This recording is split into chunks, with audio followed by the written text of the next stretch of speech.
माननीय श्री जयनारायण मिश्र जी, हम समस्त को प्रिय जयदा डॉक्टर रामचंदानी मैडम, सुधीर गोयगर भाई और ए लाइफ इंडिया फाउंडेशन को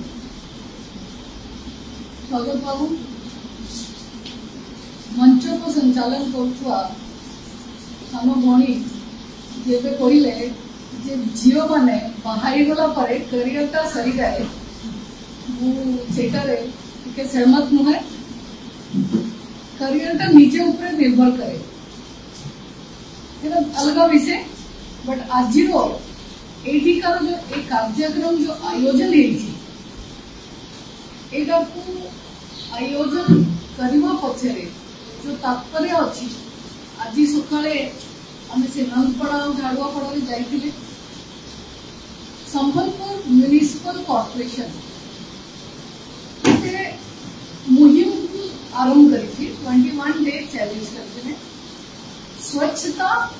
और स्वास्थ्य दुईटा जाक माने गोटे सिक्कार दुई पहलू अच्छे।